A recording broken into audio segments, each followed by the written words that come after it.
Oke, standby, kamera ready, sound ready, 3, 2, 1, action.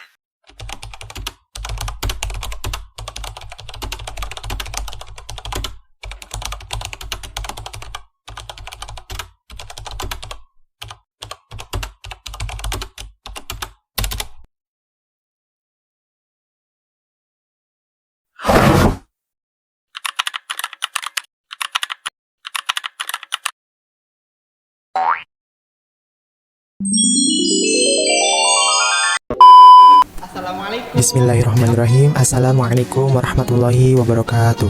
Al-Ustadzu Al-Fadhilu Abu Zamzam Nur Magister fi Tarbiyah Al-Musrifu ala Madiatil Al-Lughatil Arabiyyah wa kadzalika Zumla'il Al-Karim alladzi yashhadu hadza al-video at-ta'lim.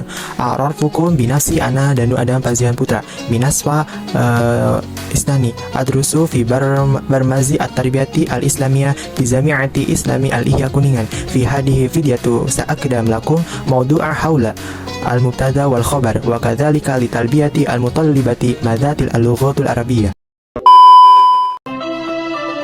Di sini saya akan menjelaskan mengenai al-mubtada dan khabar. Pengertian mubtada itu adalah kata benda atau isim yang berstatus marfu dan tidak terpengaruh oleh amil atau lafaznya. Sedangkan khobar itu adalah isim marfu atau kata benda yang berharokatkan doma yang dimusnadkan atau disandarkan kepada mubtada, yakni tidak akan ada khobar kalau tidak ada mubtada, dan mubtada juga itulah yang merofakkan khobarnya. Nah, kan tadi saya sudah menjelaskan mengenai pengertian mubtada dan pengertian khobar. Di sini saya akan memberikan contoh kalimatnya. Yang pertama yaitu contoh kalimatnya Jaidun Qa'iman, yang artinya Jaid berdiri. Nah, Jaidun itu kan berarti adalah mubtada dengan tanda rofa atau doma.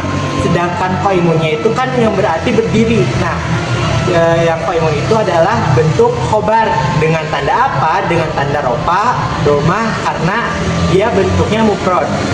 Nah, terus contoh yang keduanya yaitu Jaidan Qa'iman. Nah, di sini itu berarti Jaidan Qa'iman itu dua jaid yang sedang berdiri. Nah, dua jaid itu adalah mubtada dengan tanda rofa alif karena bentuknya itu tasniyah. Nah, sedangkan yang Qa'iman itu kan bentuk yang artinya kan berdiri, itu bentuknya adalah khobar dengan tanda tasniyah dengan tanda rofa karena bentuknya tasniyah. Selanjutnya yaitu ciri mubtada dan khobar. Nah, mubtada dan khobar itu merupakan unsur yang paling utama dalam jumlah ismiyah. Nah, kalimat nominal dalam bahasa Arab berikut adalah syarat-syarat dari khobar dan mubtada. Nah, syarat mubtada itu ada dua. Yang pertama yaitu syaratnya itu berstatus marfu atau memiliki harokat domahnya. Dan yang kedua yaitu syaratnya berbentuk marfu atau bisa kita sebut memiliki kata benda yang sudah jelas maknanya. Yang kedua yaitu syarat khobar. Syarat khobar itu ada tiga. Yang pertama yaitu syaratnya itu berstatus marfu atau memiliki harokat doma. Nah, yang kedua yaitu berbentuk nakiroh atau bisa kita sebut kata benda yang belum diketahui secara khusus. Yang ketiga yaitu syaratnya itu harus sesuai dengan mubtada atau dalam hal jenis kelamin, jumlah, mufrad, musanna atau jamak. Nah, kan tadi itu saya sudah menjelaskan mengenai syarat mubtada dan syarat khobar. Selanjutnya di sini saya akan menjelaskan mengenai pembagian mubtada. Nah, pembagian mubtada itu yang pertama itu pembagian mubtada berdasarkan bentuk isim. Nah, yang pertama yaitu pembagian mubtada dengan bentuk isim zohir.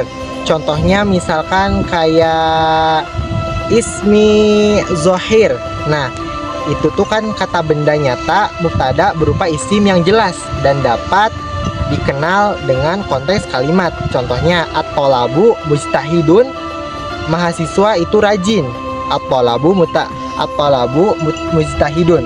Itu contoh yang pembagian mubtada bentuk isim dhohir. Nah, yang kedua yaitu contoh pembagian mubtada bentuk isim dengan bentuk isim dhamir. Nah, contohnya, nah kan tadi itu penjelasan pembagian mubtada bentuk isim dhohir. Sekarang pembagian mubtada bentuk isim dhamir. Nah, bentuk isim dhamir itu adalah kata ganti mubtada di mana berupa kata gantinya itu yang mengacu pada orang pertama atau kedua atau ketiga. Contohnya itu kayak ana sa'idun, aku bahagia, dan anta mustahidun. Itu contoh yang pembagian mubtada dengan bentuk isim dhamir. Lanjut, yang ketiga pembagian mubtada dalam bentuk isim yaitu isim isyarah. Nah, maksudnya isim isyarah itu adalah kata tunjuk mubtada berupa kata tunjuk yang digunakan untuk menunjukkan sesuatu. Contohnya kayak misalkan haza kitabun, itu adalah buku. Jadi kalimat itu sudah menunjukkan kata tunjuk. Haza kitabun, itu buku. Nah, yang kedua yaitu tilka madrasatun. Nah, jadi itu tilka madrasatun itu artinya itu adalah sekolah. Nah, dalam kalimat ini tuh berisi kata tunjuk di mana. Jadi tilka madrasatun itu contohnya kayak tilka madrasatun, itu ada sekolah. Nah, selanjutnya yaitu pembagian khobar. Di sini saya akan menjelaskan pembagian khobar berdasarkan bentuknya. Yang pertama itu pembagian khobar berdasarkan bentuk yaitu khobar mufrad. Nah, maksudnya itu khobar mufrad itu maksudnya khobar dalam bentuk satu kata. Jadi khobarnya itu berupa satu kata yang menunjukkan sifat atau keadaan mubtada.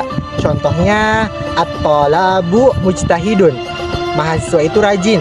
Nah, itu menunjukkan satu kata yang bersifat atau yang menyifati keadaan. Jadi at-thalabu mujtahidun, mahasiswa itu rajin.